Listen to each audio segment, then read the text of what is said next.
Hello and welcome to another edition of the Mexican Soccer Show. I'm your host, Cesar Hernandez, and today we're going to discuss the Liga MX weekend. We're talking about the Mexicans abroad, L3, and much more. But before we get into that, let me introduce tonight's guest. Over in Guadalajara, we have Tom Marshall. Tom, how are you doing after your recent trip to Toronto? Yeah, good. Yeah, good little trip up there to watch the big one, as they like to call it. You know, forget the Champions League, forget the best. I was at the Campeones Cup, so I'm sure that people will be jealous. Same exact thing. Basically, I'm still on a high from that. And then in Mexico City, we have Adriana Terrazas. Adriana, are you still on a high from the Campeones Cup, or do you think maybe you'd prefer if we discuss some other things today on the Mexican Soccer Show? I just can't top what Tom said. It's unbeatable. I'm in a city that has a pitch that is not perfect after 3 months or something, so it's not even worth mentioning. So, yeah, we envy Tom. All right, well, let's kick things off with tonight's big question, and it's this: as of right now, whom do you have as a favorite to win the Liga MX title? Adriana, your thoughts? Oh my God, that is so hard after this weekend. This was like the worst weekend ever. By the way, kudos to the fans for beating us in the Quiniela. Yeah. I really, honestly, Cruz Azul would be the obvious choice, but it's Cruz Azul, so we need like a backup plan just in case, because that always happens. I'm thinking maybe Santos might do it again. I don't know. Oh. I think they've been kind of regular, except this weekend. I mean, they tied against Veracruz, so who knows where that came from. I'm guessing somewhere. It might stay in the north, but I don't think it will be anyone in Monterrey. That's a good idea. Okay. I don't think it'll come from Monterrey this time. I like the answer. But You saying Cruz Santos. Yeah, Santos. I like. Tom, who do you think? Well, I'm pretty boring with these things because I said the same thing for like 4 years or 5 years or something. It's always Tigres. Yeah. It's always Tigres. As long as they're in the playoffs, they're the team that for me is the favorite because they're the best team, the team who knows how to win the championship. And they've got a massive squad. So what that gives you, I think, the big squad with such quality is that, even if some players aren't on form, you've got full South American internationals that just come in. And I think, I just think that's such a massive advantage over the rest of the clubs. So, and I think, I know we'll get into it, but I think over the weekend, I think there was an emotional aspect, obviously, with the violence before the Clasico Regio. And I think also that they were tired. I thought the second half, and they were chasing the game. Monterrey, for me, were there for the taking. And Tigres didn't, I don't know, they looked tired. They looked drained from that trip to Toronto. So Tigres for me. But I've got kind of my ranking, and I've got America in second, Toluca third, Cruz Azul fourth, Santos fifth, Monterrey, Pachuca, and then Tijuana, Necaxa, Querétaro, Morelia, and then I suppose Chivas should be around there as well, no? Yeah, I'd put Chivas about 8th or 9th as well. I forgot about Chivas. I'm just worried. You have Querétaro over Monarcas. That's an important choice. I have no idea. I wasn't really thinking. I mean, I did the top ones, and I was like, I'll just throw a few other names down. But no, I mean, the top ones, I don't know. I think it's going to be quite exciting though because, I think there's Cruz Azul obviously been dominated, but it's such a storyline. It's such a storyline. Can they do it? Can they do it? And I think you've got a few of the other teams, especially Tigres, America, Toluca, who were doing okay, and they could easily, any one of those easily win a title. I mean, if it's one of those against Cruz Azul in the final, then, I don't know, it'd be difficult to say Cruz Azul would win. I do think Cruz Azul as well haven't been as good as, the points total suggests. Don't get me wrong, I think they've been, really improved. I think that Caixinha has established an identity with the way that they play. And they deserve to be doing well, but it's not. I don't think they've been as dominant as the table would seem to suggest. Well, that brings us to some of the fan answers. Oh, right. Sorry. Let's do some of the fan answers. So we have Jaime Osorio at Jaime Footmex, who says, real question is, does anyone really believe Cruz Azul can actually pull it off this time? Francisco Centeno says Toluca. At Carlos Fugazi says Atlas in 2051, though. And he says, I'm an Atlas fan, so I'm owning myself. Someone else is saying Toluca on the YouTube chat. Luis Martinez is saying Club America. Adrian Ordonez says, I don't know what the question is, but it's Chivas. Oh, okay, I see the question now. Yeah, it's Chivas. Edwin Garcia Music says Pumas because that's my team. For me, I'm going with the boring answer. I'm sticking with Tigres too. I think they haven't been doing the best in the attack, but I think defensively they're still pretty solid. And I mean, once the playoffs start, they're gonna step up. That's just the way Tigres have been recently. So I think it's gonna be Tigres. Yeah. I mean, Cesar, I know you've talked quite a bit about, Tijuana as well, and you look at their defense and you think it's not going to be an easy team to beat. There could be a couple of outsiders, and even Monterrey. Oh, but they're not title favorites, Tom. Tijuana, they're not title favorites.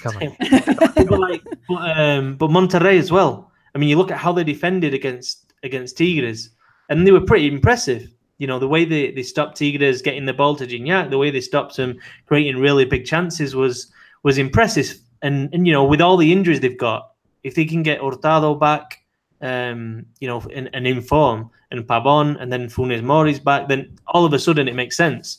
And we could see Monterrey make a charge as well. So, early days. So let's dive into Liga MX weekend. And unfortunately, we have to. And if we're discussing Liga MX weekend, we have to discuss the violence in the Clasico Regio. I mean, before Sunday's rivalry game, Monterrey and Tigres fans clashed a few miles outside the match, leaving one in critical condition. I'm sure we've all unfortunately seen the videos online and videos of the awful event, which could have, Tom sending a message to me too, and he was saying it could have been much, much worse. But I mean, Tom, I think you wrote a piece about it recently for ESPN. I mean, what are your thoughts on that? I mean, that unfortunate situation, because we should be talking about soccer, but we're not. We unfortunately have to go over this, and what could be done in light of these events. I don't know. That's the difficult one. What do you do? That's the really difficult one, because it's like Tigres and the Liga MX seem to just kind of not want to take any responsibility. And I think, like I wrote, in a strict legal point of sense, this is an event that happened between civilians, what was it, 7 kilometers, 5 miles, 4 miles, whatever, out from the stadium. And I think Enrique Bonilla, the Liga MX president, called them kind of gang members wearing our shirts, wearing these team shirts. So it's a difficult one, but like you said there, if that car that was driving around had actually run over people, then we could be talking about a lot bigger kind of injury list there. So I don't know, that's the scary thing. And I think that it's not the first time this season. I think I was counting, I think it's 5 separate occasions this season in Liga MX. There have been headlines in Mexico saying violence at this game, violence at that game. There was reports of a shooting outside Celaya against Atlético San Luis. The authorities denied it, but I'm not an expert in what gunshots sound like, but it kind of sounded like gunshot. You know what I mean?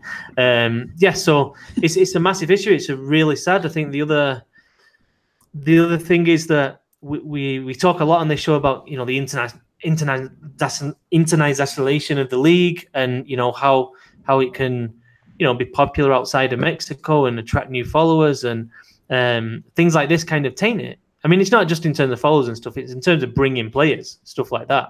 In terms of, if you want to attract quality players, this isn't the kind of thing you need.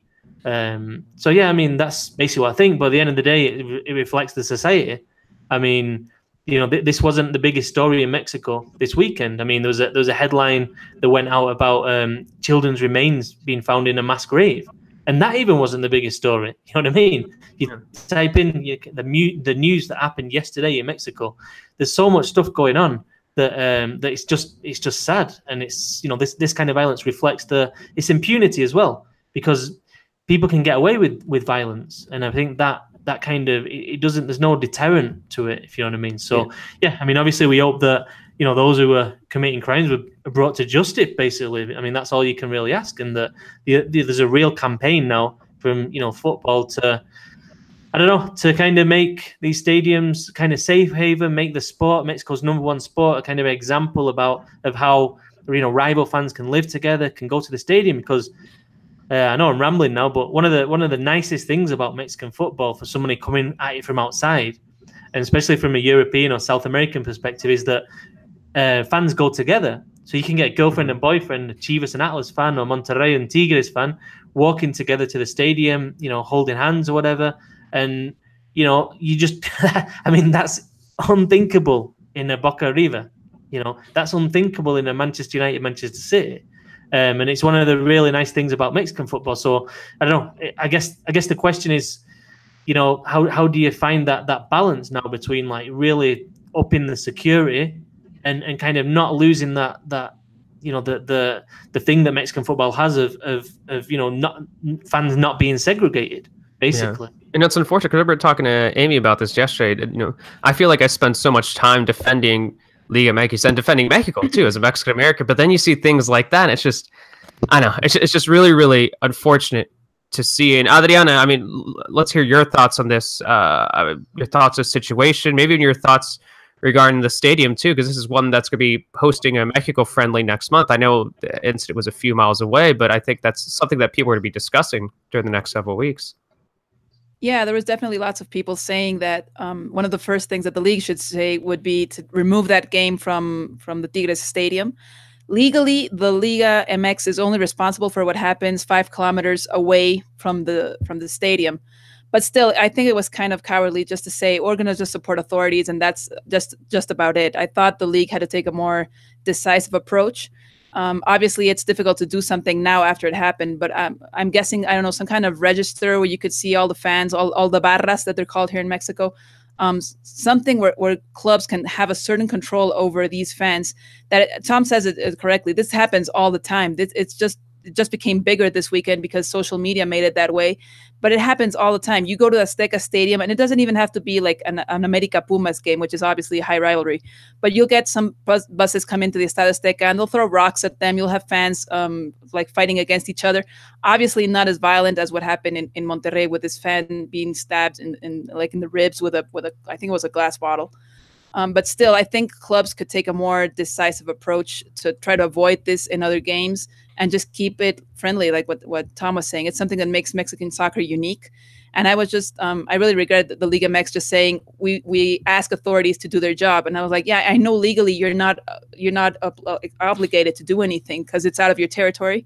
But still, I would have liked for them to talk to the players and, I don't know, hold hands at the end of the game, try to make a speech to calm fans down. I don't know, just keep it like a friendly atmosphere. I think they could have done way more than just saying we're going to collaborate with the authorities. Yeah, I mean, Tom, I think it's a bigger question too there. I mean, Adriana brought up, but do you think either team or the league is really stepping up as much as they should through this event? Oh, Tom, I think you're muted. I can't hear you. Right. No, there we go. I think it's a recurring theme that it's not just this one topic. I think people involved in Mexican football aren't very good at public relations. You know, the crisis event happens and they don't know how to deal with it. You know, there's ways of doing it. And the first thing that Tigres should have said, it doesn't matter if it was a Tigres or Monterrey fan, but the first thing you have to say is thoughts with the family of the victim here, who's been the subject of violence. And, you know, I mean, it took them a long time to send out any message. You know, even on the TV in Mexico, the carrier, they didn't mention the violence all game. And I was there thinking, what? I mean, obviously they've got their own reasons for not doing that. But I'm thinking, how can you not contextualize what's going on before this game if you're actually, you know, narrating a game? It was all very weird, but yeah, no, they could do a lot more. But it goes back to the PR thing. They're not very good at controlling a situation, getting on top of a situation. It doesn't matter if it's the violence. It doesn't matter if it's the party before the national team flies to Europe. You know what I mean? Yeah. I mean, they were just chasing that story. They were so far behind. Instead of it took a couple of weeks before Chicharito came out, remember, and gave his Facebook Live and stuff. And I don't know. That's how I see it. I don't think they're very good at PR. I don't think I think it's a missed opportunity, and I say that, you know, not in a nice way, but it's a missed opportunity to give an absolute statement that this is not allowed. that this isn't absolutely, there's absolutely no place for it, and that I don't know. Yeah, like you said, it's just, it is what it is. It's the scared. And it's scared of saying the wrong thing. That's what it is for me. Yeah. And it's not been the first time in the season. We had the Celaya incident where the authorities said they thought they were firecrackers. For God's sake, people, we know what gunshots sound like. I mean, you had that incident, and you had the police just like, you could see them holding their guns. I mean, it was just obvious. There was an incident, I think it was also with Tigres fans in Veracruz. There was one in Querétaro where they actually like took like the seats off of the stadium and just threw them onto the ground. I remember it was probably a couple of weeks ago in an America game, and it happened as well with like people throwing rocks at the buses. This is a common thing. The thing is, it was a Clasico this time. It's Monterrey, and it got on social media. But how many things probably happen every weekend, and we just can't tell because no one was there to record it and to tweet it.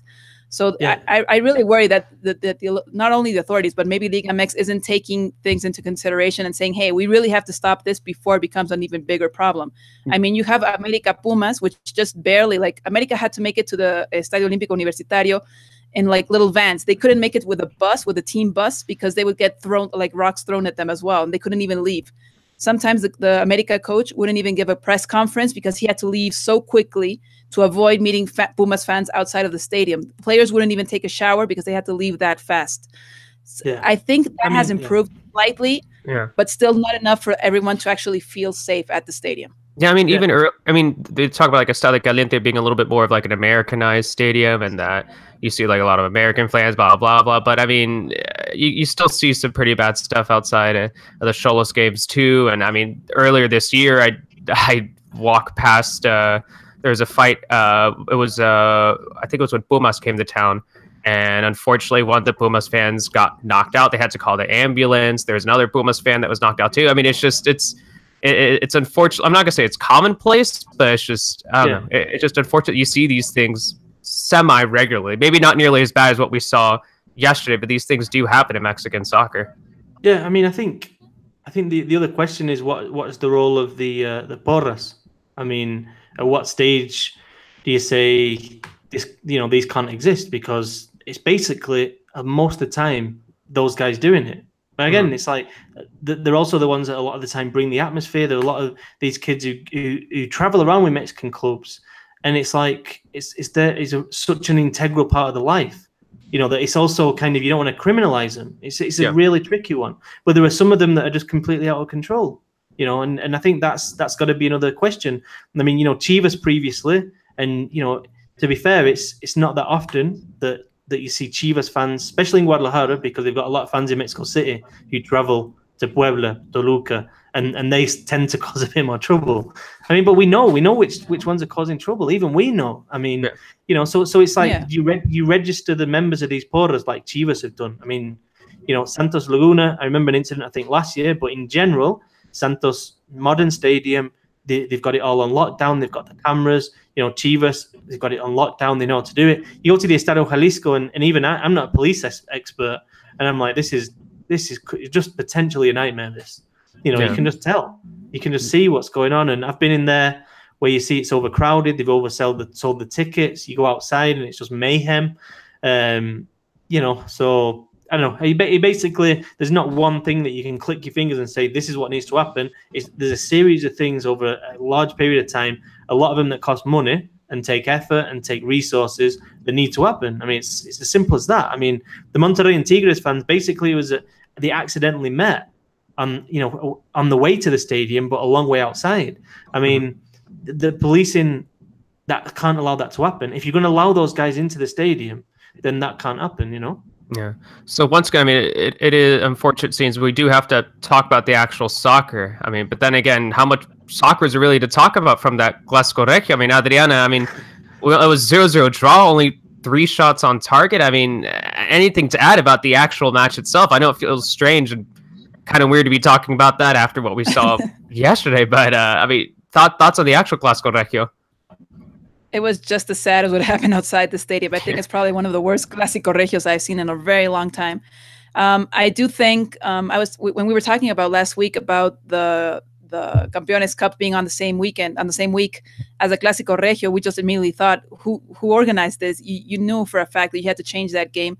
Tigres, I think, responsibly didn't let go of the Campeones Cup, no matter what. If it was the first time, it was against Toronto. They knew they had to win that cup before Liga MX pride, I guess. But having it on the same week as the Clasico Regio, I think, was a huge mistake. And you could just tell, as Tom said earlier, that they were tired. They were just, I think, in the end, just trying to avoid Monterrey getting the win from the Universitario. Yeah. Yeah, and switching gears to the other Liga MX games, Tom, Cruz Azul 2, Atlas 0. I mean, it's got to be the least surprising result of the weekend, right? And for number 1 Cruz Azul against, I mean, an Atlas side that only has 1 goal so far this season. Yep. Yeah, quick on the Clasico Regio, I would say that it was quite a good point for Monterrey. Yeah. You know, I think it's worth pointing out that given, you know, Basanta went off early, given Oreta Vizcaya's out, given Aviles Hurtado's out, I'm sure I'm missing some out here as well. I mean, they've had so many injury problems in games. It happened the other week too. It's crazy. Pizarro played the first half injured and then went off.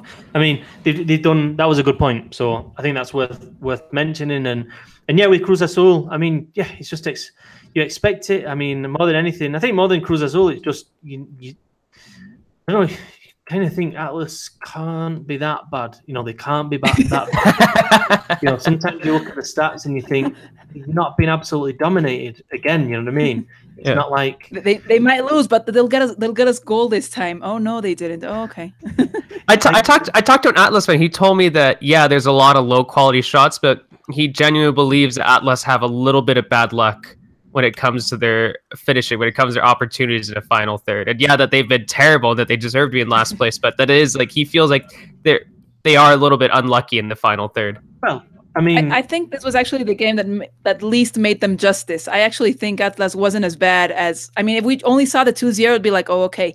But then if you think about the entire season, they really weren't as bad as the 2-0 things. I think they could have gotten a score at least. But even like the 3-0, I think the second game of the season against Pumas, I mean, they had a red card that was debatable. And, you know, Pumas scored with like their only 3 chances. And Atlas basically with a better team. I mean, and they lost 3-0. And, you know, when you look at the game against Cruz Azul, they had, you know, more shots than Cruz Azul, more shots on target. Yeah. I mean, I don't know. I'm not saying they deserve to win either, but they're not getting any luck. But I'll tell you the difference in a lot of ways. Or one of the differences. Who scored for Cruz Azul? Caraglio, and then Aldrete. Yeah. Caraglio. And where was he playing last season and doing, you know, doing well for? Well, Atlas. I mean, if Atlas are going to sell someone like Caraglio, I mean, for me, that was a huge mistake. That guy, especially when you watch him live as well, he's like he works so hard. He does the you know, the stuff that it's not like a player that's going to catch the eye a lot, but he does like the dirty work really well, and he allows others to play off him. And I think, you know, Atlas just they've missed him, and they've kind of tried to. You know, obviously they're trying to balance the books and stuff, and you know they've got in Octavio Rivero, and it's just not worked out. I mean, it's just Atlas. You gotta respect them to a degree for this kind of policy. You know, this is by far the youngest team in the league. Yeah.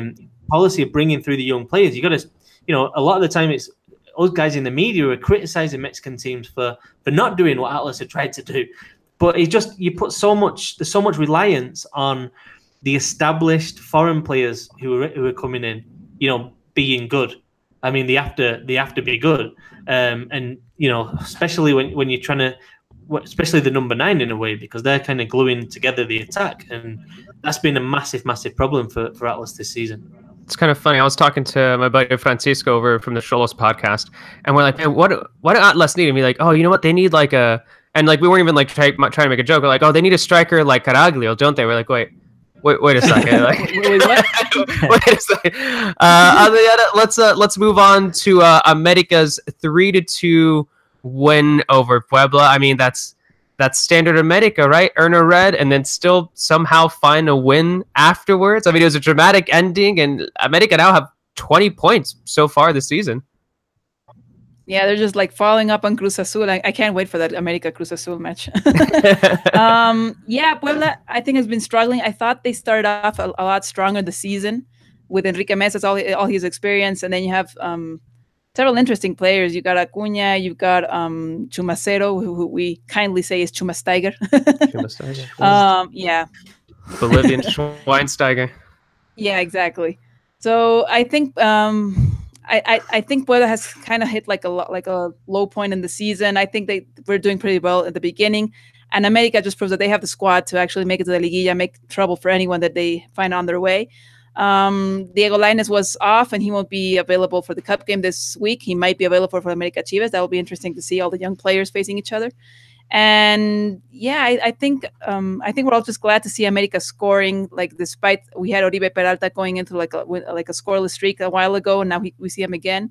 So yeah, I think America just being America, showing that they have the squad to make it through despite all the referee problems in the middle. Yeah. All right, we got a few more games to go through, so let's move on. Tom, I'll go to you on this one. Toluca 3, Necaxa 2. For me, I mean, the talking point, goal and assist for Alexis Vega. I mean, he still has plenty to prove, but that's got to be excellent news for Mexico fans who are watching and waiting for the next Mexican striker to step up, right? I don't get Alexis Vega still has so much to prove, but I mean that's excellent to see, right? No, for sure. And I mean, he's a player who's it's not the first time that I think we've seen his potential. And I think he needs to nail down his position a little bit, because he's played on the wing, he's played up front, And I tell you what, you got to give Toluca a lot of credit as well, because they sold Uribe, no? Mm-hmm. It was Uribe, no? I think it was Uribe, yeah. Yep. To a Brazilian club, and they did that with Vega in mind. I mean, so they've opened that kind of spot within the squad for him. So, fair play to him. And to be honest, I was a little bit surprised he wasn't in the Mexico squad.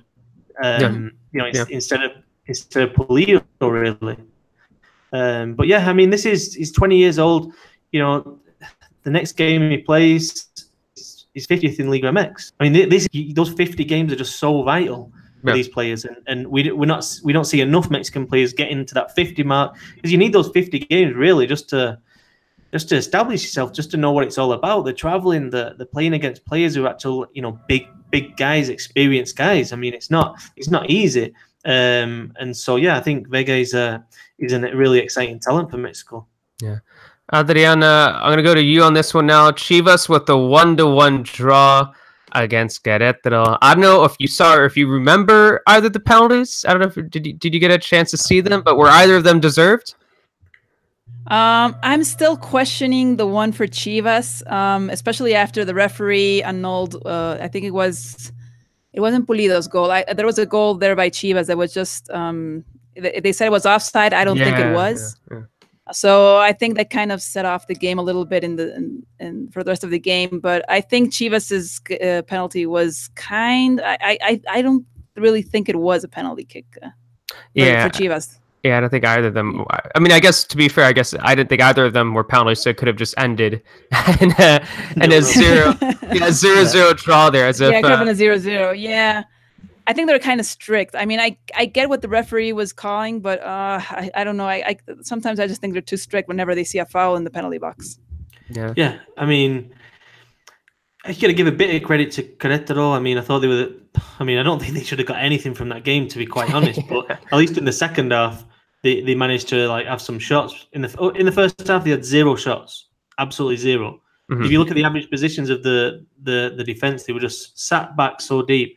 I mean, if you want to put a positive spin on it, I mean, Rafa Puente, when he was at Lobos WAP, he was just known for this gung-ho kind of style. And you've almost seen his development this season, because he's now got a team and he's got a mentality that he can kind of, okay, we're up against Chivas. We know what Chivas are going to do. Let's kind of sit back. Let's, soak up a bit of pressure and not be too worried about that, and pick our moment to go forward, to be a bit more bold. So yeah, and they're in the playoff places. I mean, if you look through Querétaro's team, there's quite a few players anyway who kind of haven't really done it at other clubs. Maybe struggled a little bit, but are now kind of at the playing week in, week out, and in a team that you wouldn't have predicted that would make the playoffs, but is right up there right now. Yeah, I still think they have to rely on Sanveso and Volpi. And I still think they're going to have to continue doing that going forward. But they are obviously a team to keep an eye on. And like you mentioned, they're in 8th place right now. They're in a playoff position. A lot of teams would really wish that they're in their position with 15 points and a positive goal differential. So obviously the team to keep an eye on. Obviously keep an eye on someone like Marcelo Ruiz, 17 years old. I think he turned, I think he's 17 years old, who could be a future option there for Mexico going forward. Still has a lot to prove, but I've been pretty impressed by him. I think he's got a poise about him. I think the way he picks passes is, it shows a lot of maturity in his play. And yeah, he's not looked kind of out of place even as a 17-year-old in Liga MX. Just on Chivas quickly. I mean, I think they should have won the game. I mean, I think Cardoso after the game was kind of rightly very disappointed that they didn't win. I mean, they dominated the game, and yeah, hopefully from the Chivas perspective, that Pulido goal, all right, from the penalty spot. But I think I said right at the start of the season. I mean, you looked at the changes and the players that had left Chivas, and I just thought it was so important for the big players really stepped up. Like they needed to have big seasons, and Pulido I think was probably top of that list. And so far it's not been great, and I think he's seen a psychologist within the club or a mental coach. So really. He's been left on the bench. I mean, this is a guy that the national team still like him. I mean, I know for a fact that. I mean, what other options do we have, Tom? After Chicharito and Jimenez, I'd like him too, because I'm just like, well, Uribe just retired, so I guess we're calling you up, man. I think the other one that I think is going to be an option is Madrigal at Monterrey. Yeah. I think he might be the new Aldo Renegres. Just to throw on at the end if you need a bit of a different option and stuff, because he's huge, isn't he? That guy's legitimately like tall and like built. But yeah, I mean, Zaldívar, I don't know. I mean, if you take away the goals he scores from the penalty spot, he doesn't really score many goals. It could be Henry Martin too, as funny as that seems. Honestly, I mean, because I wrote about it for ESPN there. I think there's a lot of young Mexican strikers that I'm like excited about, but like 80% of them aren't getting minutes in the first division. They're playing in the second division, or they're just not really getting that many opportunities for their teams. So like if I'm talking about like a Roberto de la Rosa, I'm talking about maybe even abroad. I think he still has a lot more to prove, but like a João Malek. I think the Rafael Duran, the guy from Tigres, like I'm excited about those guys, but I'm not sure it's going to happen a couple of years from now, and that maybe a couple of years from now, it's going to be a Henry Martin, a Madrigal, a Zaldívar, or even Pulido that Mexico is going to have to rely on going forward. Or even it's a funny thing, if Gubel Torres suddenly scores like a few goals for Xolos, he's going to be in the conversation somehow too. We really need people to step up. We're desperate. Yeah, it's not great, is it? Because I mean, someone like Henry Martin, I think is a good player, but I just don't see him as an international, But I mean, I could probably. Yeah. When I say an international, I don't mean he can't go to the Gold Cup and do well. I'm talking a player who can, not just for the national team, but at club level can move to a bigger league and a bigger club. And I don't know, when I'm looking at these younger players, I'm thinking which ones could make that jump. You know what I mean? And yeah, I think that's why someone like Vega, I'm a big fan of. I think he's got big. He's a big prospect, and like I said earlier, I mean, it's great that Toluca actually, a Toluca side that we've not traditionally seen them promote many new players. I mean, Güero Real, he's been doing a lot of work behind the scenes at Toluca, and I think in a few years they might promote a few more younger players, but right now, I mean, Vega's just the leading light. In terms of not just Toluca, but the whole of Mexico, I think, in terms of a striker. But who's the kid in the second division, Aguirre, as well. Lalo Aguirre. Yeah. You can also, I guess, if you're talking about second division too, even like a Ronaldo Cisneros to keep an eye on. Maybe there's potential right there too. I prefer Lalo Aguirre. Yeah. To Cisneros. I mean, the thing. Macias, which he was Macias, Godinez, yeah. The thing about Ronaldo Cisneros is, he made that move from Santos to Chivas. Chivas need a striker, and they've loaned him out. Yeah. Do you know what I mean? Yeah. It's just something that just. Yeah. Yeah. Also, he didn't score 7 goals or whatever in the Toulon tournament. If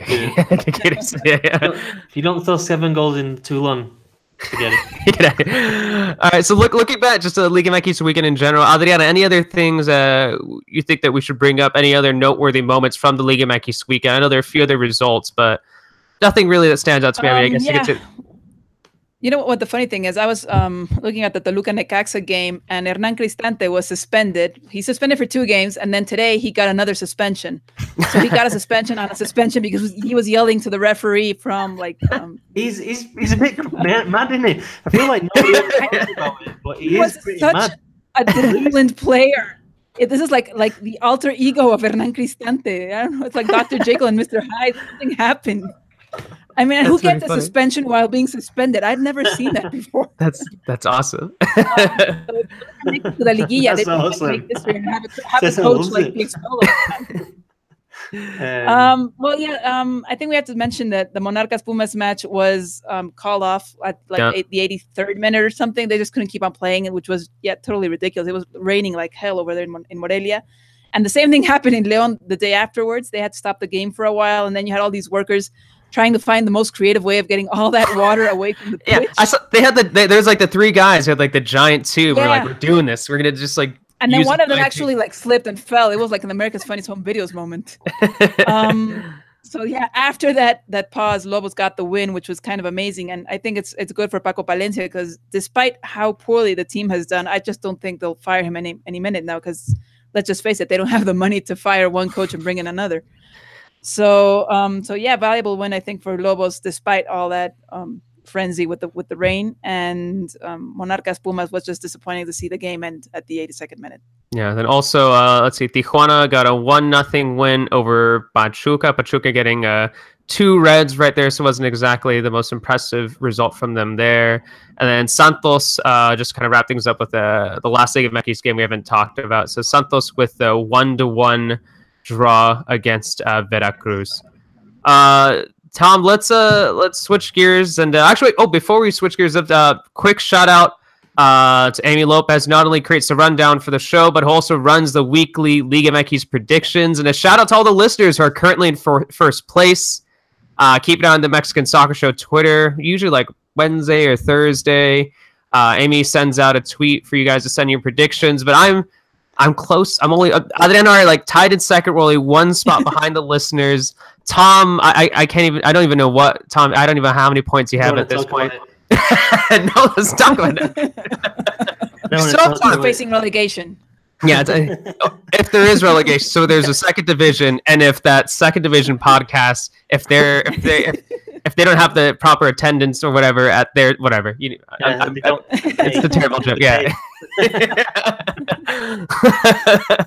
But yeah, so once again, shout out to Avi, shout out to all the listeners who are still in first place for now. We still have time. Season isn't over yet.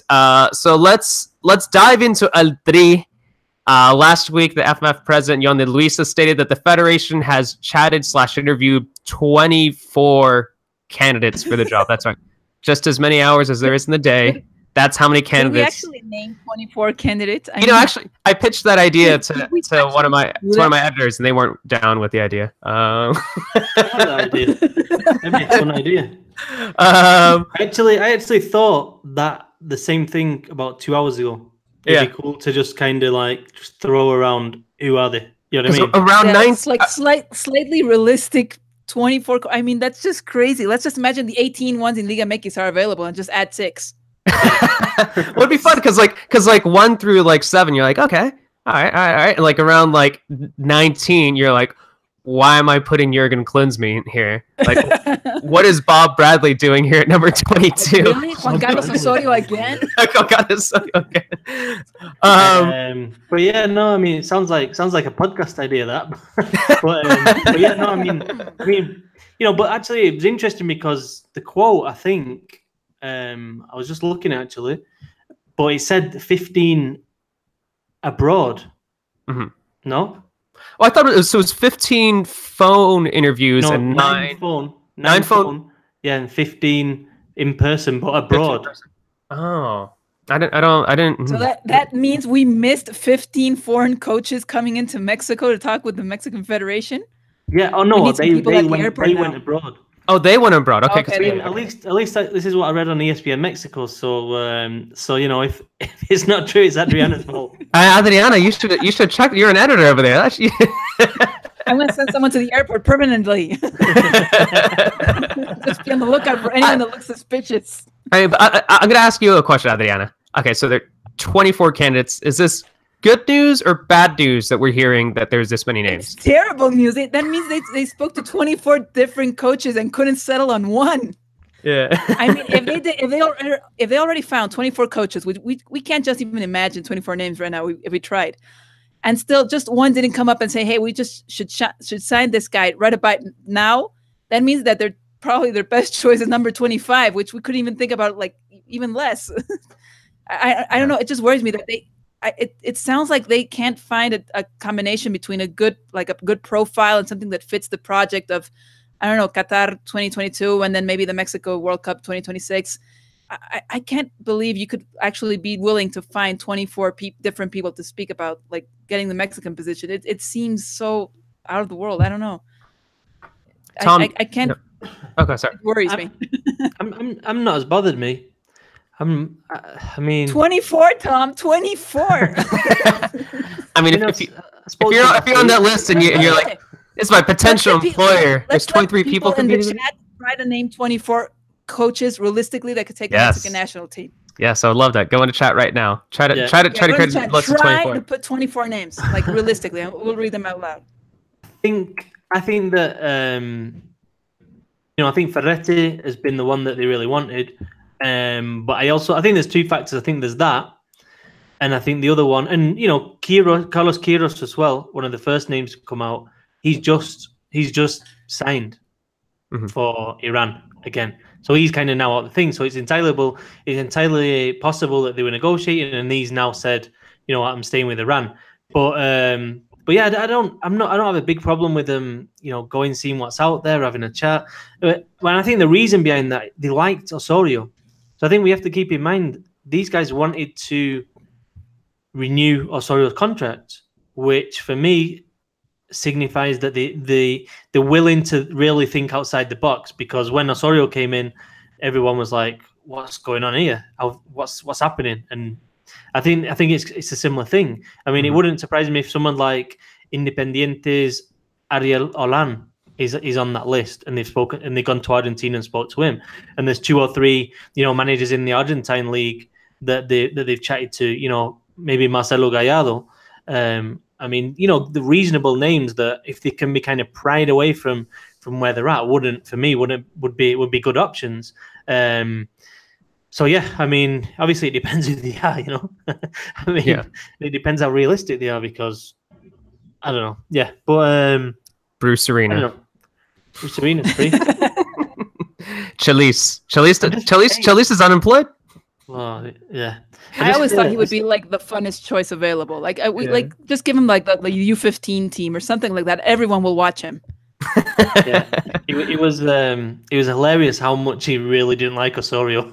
The people who are like, I'm not really a fan. Don't put, I'm not a fan of the rotations. He was like, I don't even. He got so angry about it. It was funny.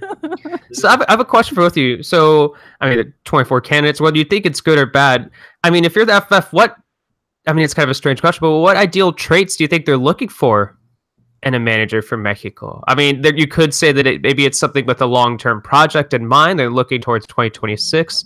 Are they looking for someone who can help with the transition of the current generation? I don't know, Tom, look like you're about to say something. Or Adriana, sorry. Yeah, I think that's the most important thing. I'm not sure about this, but I think the Federation should actually focus more on the 2026 process rather than the 2022. I think 4 years just won't be enough to get all those young players, all those Lainez and Marcel Ruiz and everybody just ready for the 2022. I think they should actually look for someone that's willing to go the 8 years, and finding someone that's willing to take all those 8 years, knowing that there's a World Cup in between. You might do well. I don't know. You just might make it to the cuarto partido just one more time. And you should be okay with that. But still, I think the most difficult thing is finding someone that's willing to deal with all the presidents, all the owners, all the marketing that's behind the federation, all those other pressures besides what happens on the field. But mostly, I think they should focus on someone that's willing to go on like the long run and just focus on all those young players, because that generational change has to happen. Otherwise, it will just have to be like we'll have to sacrifice like a year or two of actually seeing good like results. Yeah, Tom, it looks like are you trying to write down 24 different managers? Of course we are. You're writing stuff. Yeah. Okay, let me read off some of the stuff that people have said in the chat. Adriano Ordóñez says Jose Mourinho when he gets fired from United. Someone they're just waiting for Mourinho. Yeah. That's what's going on here. An account named Professional Soccer, that's a strange account name, said Marcelo Bielsa. Leo Cerda says Hugo Sanchez. And then my favorite, Vinny Kick, says they interviewed my tío. Yeah,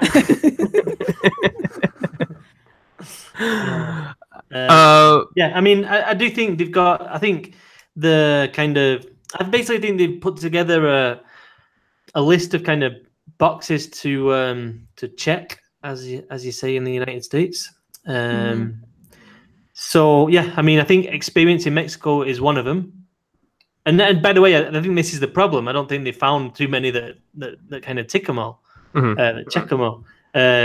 Experience in Mexico, experience with a national team, going through a process with them, experience in the CONCACAF region, you know, World Cup qualifying, I think is a plus. I think the playing style is important. I think they want to play attacking, attractive football, but there has to be some kind of balance. And I think the others will be kind of somebody who's kind of progressive and obviously experienced enough with the media and has some idea about, you know, you can't have someone just wandering into this Mexico, you know, without any kind of previous experience. Is really difficult.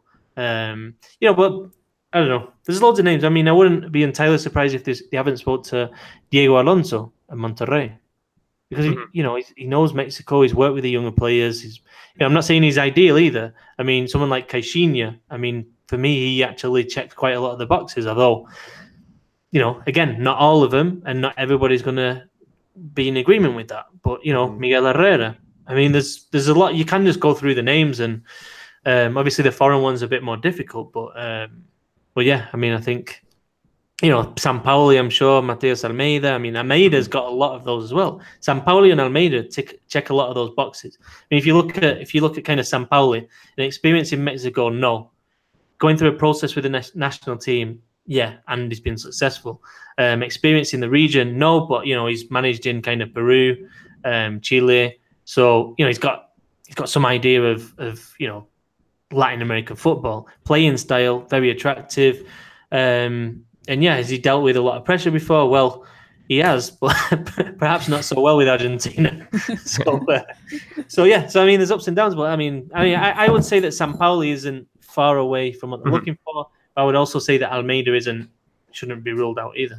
Yeah, Adriana, your final thoughts on whether it be the traits you're looking for a manager for Mexico. If you actually have a list of 24 or anything, you actually have a list. No, I made 15. I can only make it to 15. All right, let's to wrap things up on this little segment on 3. Let's hear who the 15 are.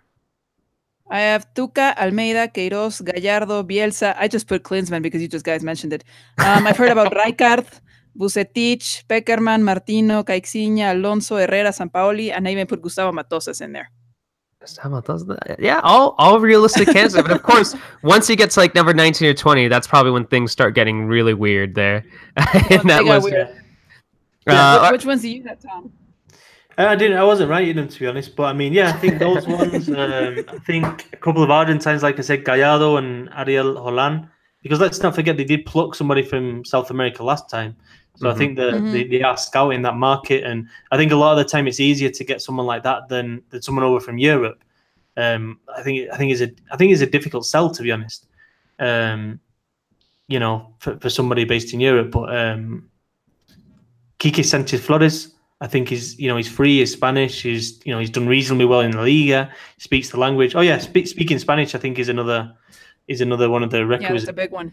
But you've got a couple of the old Dutch guys as well. Can't remember. I think De Boer, maybe one of the De Boer, or he might have gone to Turkey now. Yeah, I can't remember off the top of my head, but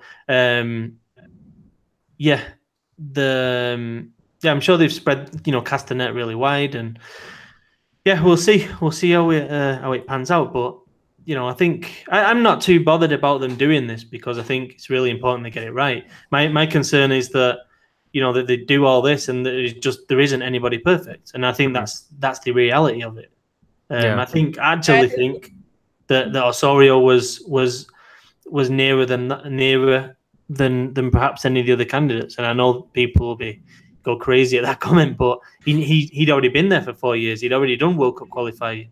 He already knew the press. He already knew how the next generation how it works. So I think that's why the federation was so desperate to keep him. Yeah. All right, so we got a few minutes left here on the show, maybe closer to like 7 or 8 minutes. Let's really quickly, let's talk about the Mexicans abroad. We have to talk about the Champions League, even though it felt like it was such a long time ago with all the soccer news we've heard about Mexico over the last few days. It's kind of crazy to think that one of the biggest games of the season for Chucky Lozano was happening last week. Adriana, was a 4-0 loss for PSV by Barcelona, but I don't know how you feel about it, but despite the one-sided loss, I still feel somewhat all right with the result because of the experience for Lozano and Gutierrez. Yeah, I was happy to see them. I was actually thinking how he had Gutierrez like a week before. He was about to play a cup game. I think it was in Torreon, and all of a sudden you're in Camp Nou facing Barcelona.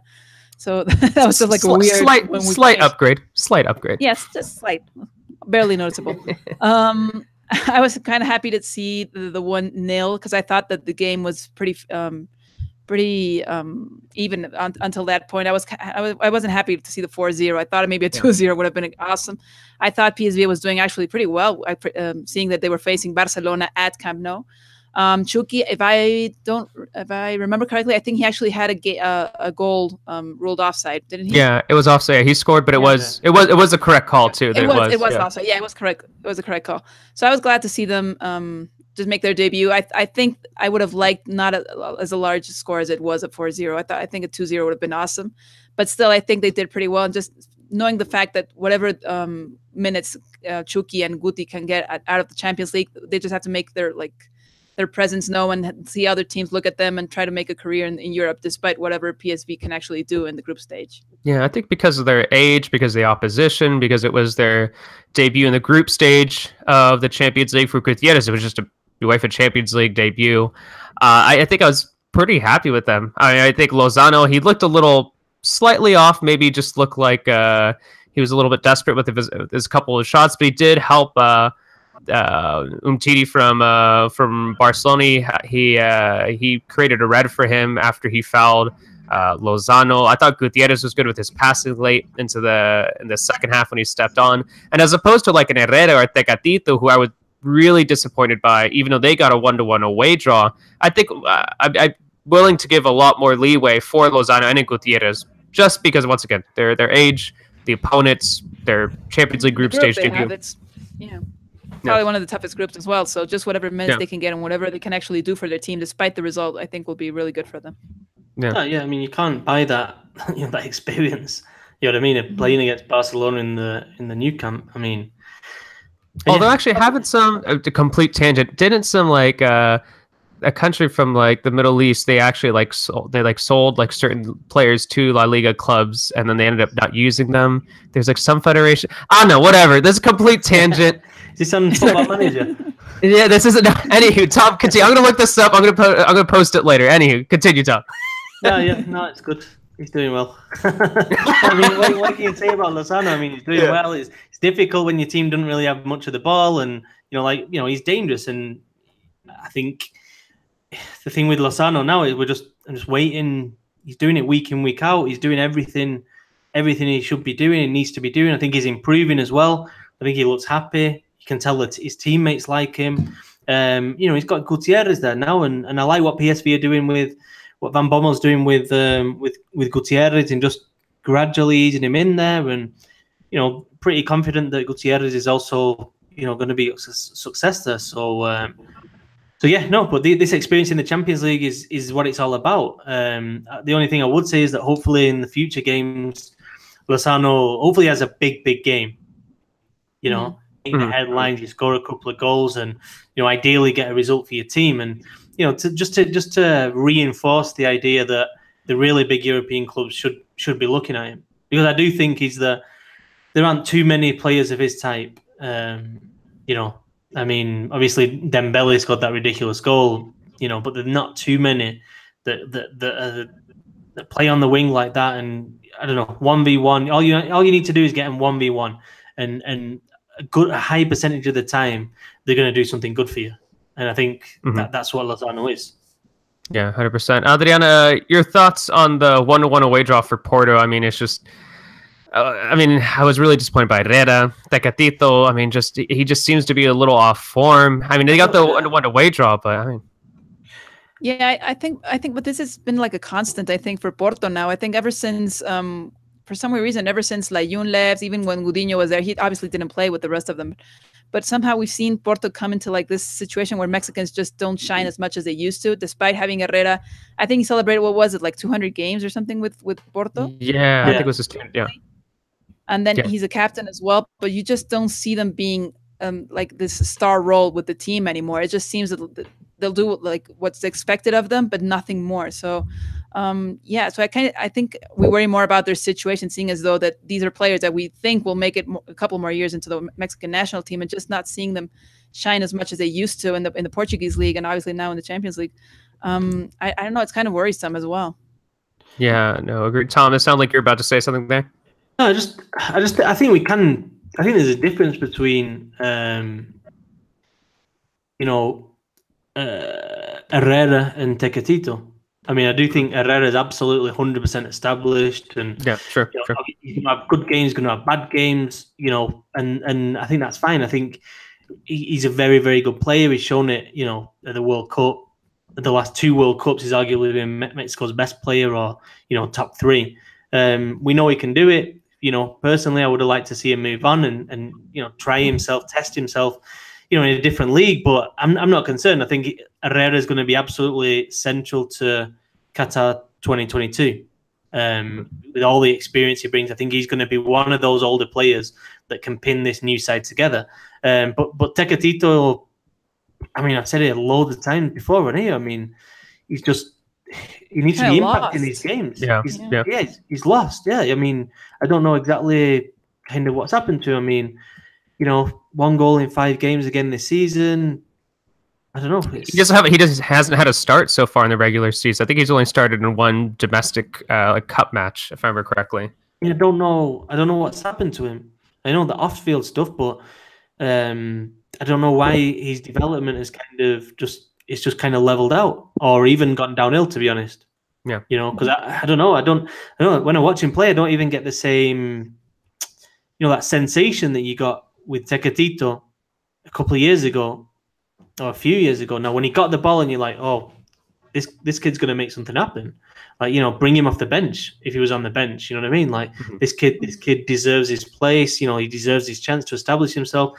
And now it's kind of, if you're the Porto manager, and you've got the likes of Brahimi and Marega, and those kind of players, you kind of think, well, maybe Tecatito right now in the form he's in, he's just a bench player for him.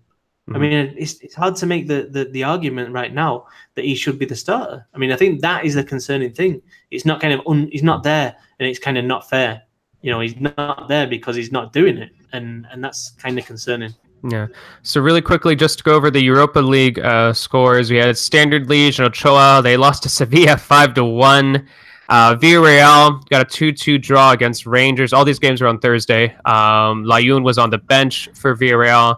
Fenerbahce and Diego Reyes lost 4-1 against Dynamo Zagreb. Real Betis and Guardado, they got a 0-0 away draw against Olympiacos. That was definitely a match which Real Betis had a significant amount of possession. I think Guardado had 100+ passes in that game. Adriana, any thoughts on any of the Europa League matches before we close out today's show?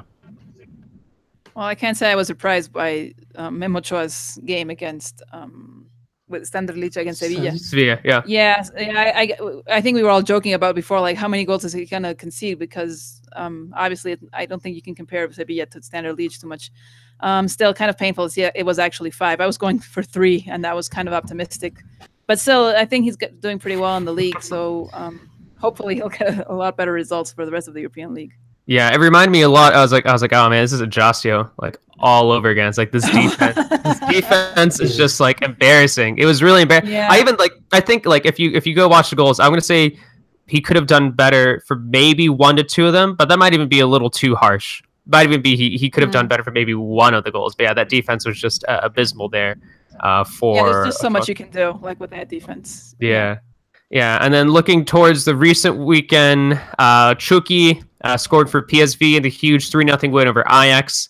Jimenez got an assist for Wolves in their draw against Manchester United. Manchester. Yeah, it was a pretty impressive result there. And Guardado had an assist for Betis in the 2-2 draw against Bilbao. There's some of the results that stood out to me. Tom, any thoughts on the Mexicans abroad over the weekend? Lozano, Jimenez, Guardado, Antonio Briseño over there, him doing well. Yeah, I was watching that Amazon Prime thing the other day. It's quite good, isn't it? On La Liga. Yeah. I haven't seen that one. There's that one and the Man City. Those are both on Prime, right? Yeah, they're both. You can segment sponsored by Amazon, but you can. I think you get a week trial, and that's enough to watch both of them. So I'm a weirdo hippie who doesn't. I'm not supposed to like Amazon because I really like independent bookstores. So we don't use Amazon over here. I really should. Just watching those series though. Just don't tell any of my friends in the bookstore world. Yeah. But anyway, Tom, you were saying who cares about about that?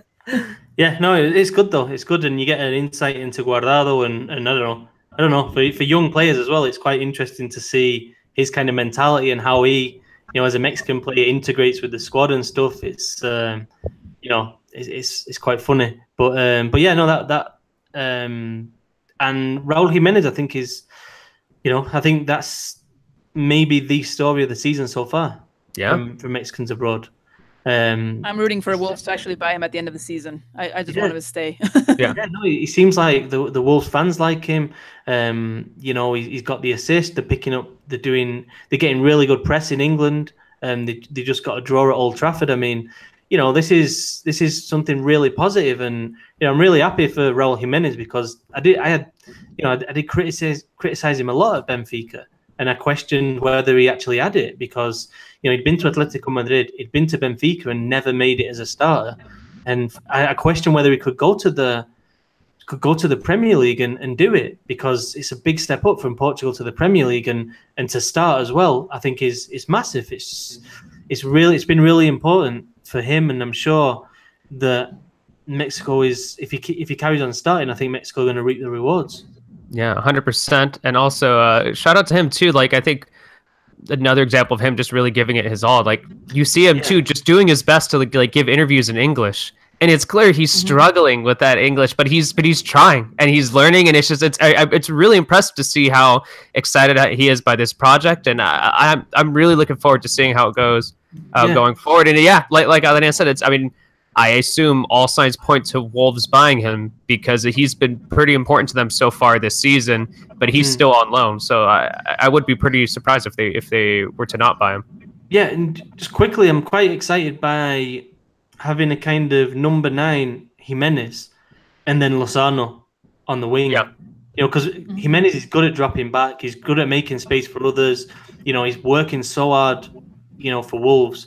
And he gives you a bit of an aerial option, and as opposed to Chicharito, who's more of a goal scorer.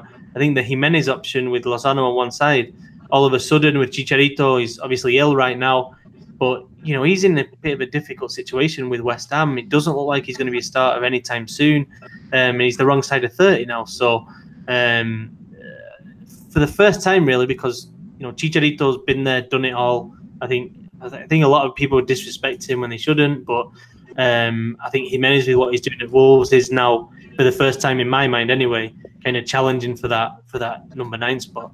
I mean, people were laughing at me when I was saying during the summer that Raúl Jimenez is going to start for Mexico in the 2019 Gold Cup, but I mean, it could actually happen. So we'll see What happens during the most sense, actually. Yeah. All right. Who's the winger now? What was that? Who's the other winger now? Who's the other winger? Vela would be out. It would have to be Vela right now. I mean, if we had a match tomorrow, you would definitely put him there. I mean, Linus. You've got kind of Alvarado as well, no? Yeah, I think Alvarado. You could even do a thing too, which I mean, just Chucky. He could play on the left or right wing. You could do a thing where Alvarado is on the left wing if he's a little bit more comfortable with that, and then you have Lozano on the right wing. Then you have Jimenez up top. Yeah, we'll see. It's only the Gold Cup. Elias Hernandez doesn't sound bad either. That's true. I'm just still not that convinced by Elias for Mexico. He's such a good player, but just for Mexico, I just don't know what to make of him. Tom, we got it. We're a little over, but I think we still got to sneak in time for just a couple more minutes on one more thing. I know no one cares about the Copa MX, but Tom, there's a certain figure who might be taking part. He's gonna be on the sidelines, some sort of historic soccer figure there. Good old Diego Maradona, isn't it? Yeah. But Querétaro against Dorados de Sinaloa on Wednesday, and it's going to be interesting. First time that Maradona's team's going up against the Liga MX side. Let's see what kind of reaction he gets in Querétaro. And I don't know, like we were saying before, no. I mean, imagine if he does get. I mean, for me, if he can play in the Azteca, just imagine Maradona going back to the Azteca, the scene of his greatest triumph. Dorados. Yeah, 100% rooting for Dorados. I am, man. Oh my God. Yeah. Winning the World Cup, lifting the World Cup for Argentina in '86. beating England with a handball and an amazing goal. And then beating, I don't know, it would have to be America, but let's just imagine it would be like Juarez or something. Yeah, Juarez or something like that. Juarez Dorados. Has to be the Azteca. Imagine all the stories. It'd be absolutely amazing, no? But yeah, we'll see. I'm actually looking at what they have to do to actually play at the Azteca. They have to make it to the final. Just to be, because they're on different sides of the qualifiers. But they could face. That's the point. They could face Monterrey or Tigres. Yeah, Monterrey or Tigres on the same side, right? Yeah, so they could face, if they make it through against Querétaro, they could face Monterrey if Monterrey beats Zacatepec, which is a possibility. And then if that happens, they could face Tigres in the semifinals. Oh my God, we're looking at this way no, it's happening. Tuca versus Maradona. Yes. Oh my God. Yes. Yeah. So okay, we're all rooting for Dorados. By the way, they played Oaxaca this weekend, lost 1-0. And stadium was, I think it was like 53% full. So somehow people aren't just as excited to see Maradona as we thought. So let's see what happens at Querétaro. Well, we're excited. I'm excited.